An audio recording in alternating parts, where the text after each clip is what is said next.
ओम नमः शिवाय। सभी शिव भक्तों को सावन माह की ढेर सारी शुभकामनाएं। सावन में शिव जी की पूजा का विशेष महत्व होता है। ऐसा कहा जाता है कि जो कोई भी व्यक्ति इन दिनों में भोले की पूजा सच्चे मन से करता है, उसकी सारी मनोकामनाएं पूर्ण होती हैं।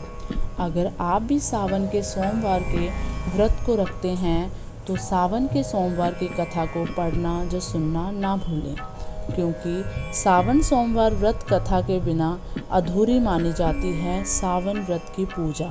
तो चलिए कथा शुरू करते हैं। एक समय की बात है, किसी नगर में एक साहूकार रहता था। उसके घर में धन की कोई कमी नहीं थी, लेकिन उसकी कोई संतान नहीं थी। इस कारण वह बहुत दुखी था।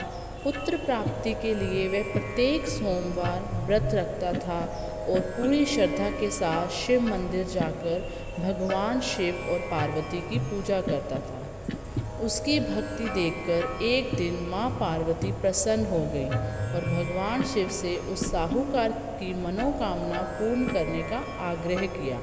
पार्वती जी की इच्छा सुनकर भगवान शिव ने कहा कि हे पार्वती, इस संसार में हर प्राणी को उसके कर्मों का फल मिलता है और जिसके भाग्य में जो होता है उसे भोगना ही पड़ता है।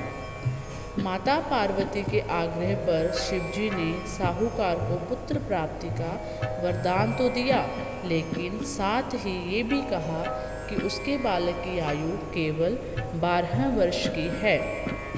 माता पार्वती और भगवान शिव की बातचीत को साहूकार सुन रहा था। उसने ना तो इस बात की खुशी थी और ना ही दुख। कुछ समय के बाद साहूकार के घर एक पुत्र का जन्म हुआ। जब वह बालक 11 वर्ष का हुआ तो उसे पढ़ने के लिए काशी भेज दिया गया। साहूकार ने पुत्र के मामा को बुलाकर उसे बहुत सारा धन दिया और कहा कि तुम इस बालक को काशी विद्या प्राप्ति के लिए ले जाओ और मार्ग में यज्ञ कराना। जहाँ भी यज्ञ कराओ वहाँ ब्राह्मणों को भोजन कराते और दक्षिणा देते हुए जाना।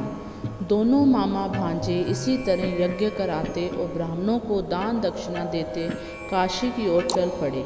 रात में एक नगर पड़ा जहाँ नगर के राजा की कन्या का विवाह था, लेकिन जिस राजकुमार से उसका विवाह होने वाला था वह एक आंख से काना था। राजकुमार के पिता ने अपने पुत्र के काना होने की बात को छुपाने के लिए एक चाल सोची। साहूकार के पुत्र को देखकर उसके मन में एक विचार आया।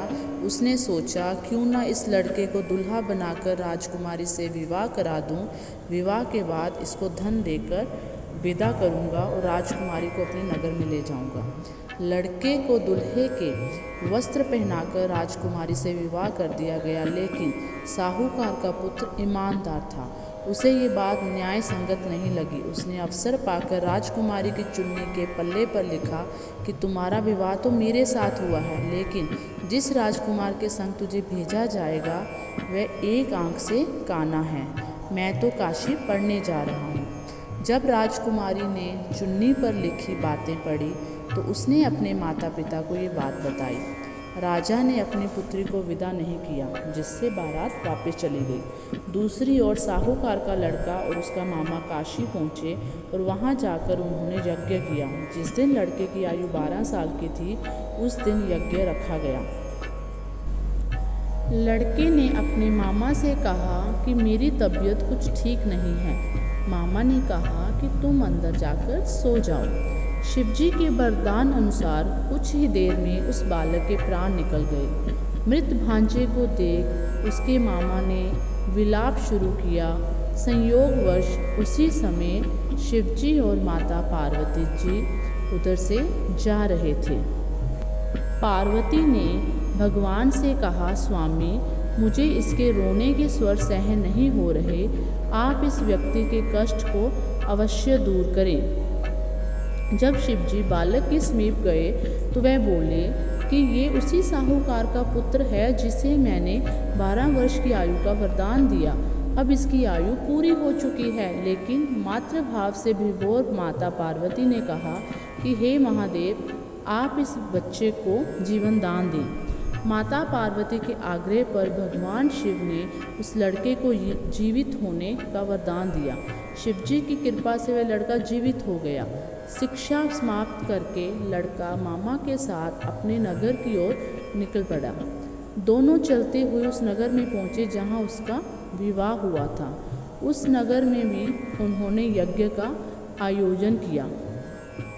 उस लड़के के ससुर ने उसे पहचान लिया और महल में ले जाकर उसकी खातिरदारी की और अपनी पुत्री को विदा किया। इधर साहूकार और उसकी पत्नी भूखे प्यासे रहकर बेटे की प्रतीक्षा कर रहे थे। उन्होंने प्रण कर रखा था कि यदि उन्हें अपने बेटे की मृत्यु का समाचार मिला तो वह प्राण त्याग देंगे, परंतु अपने बेटे को जीवित होने की खबर सुनकर वे बहुत खुश हुए। उसी रात भगवान शिव ने व्यापारी के सपन में आकर कहा कि हे श्रेष्ठी, मैंने तेरे सोमवार के व्रत करने और व्रत कथा सुनने से प्रसन्न होकर तेरे पुत्र को लंबी आयु प्रदान की है। उसी प्रकार जो कोई सोमवार व्रत करता है और कथा सुनता है और पढ़ता है, उसके सभी दुख दूर होते हैं और समस्त मनोकामनाएं पूर्ण होती हैं। ओम नमः शिवाय। भगवान शिव जी की कृपा आप सभी भक्तजनों पर इसी तरह बनी रहे और आपकी सभी मनोकामनाएं पूर्ण हों। आप सभी इसी तरह हमारे साथ जुड़े रहें और नई कथाओं के साथ हम आपसे मिलते रहेंगे। अगर आपने मेरा चैनल अभी तक सब्सक्राइब नहीं किया है तो सब्सक्राइब कर लीजिए और बेल आइकन बटन को दबा दीजिए। धन्यवाद।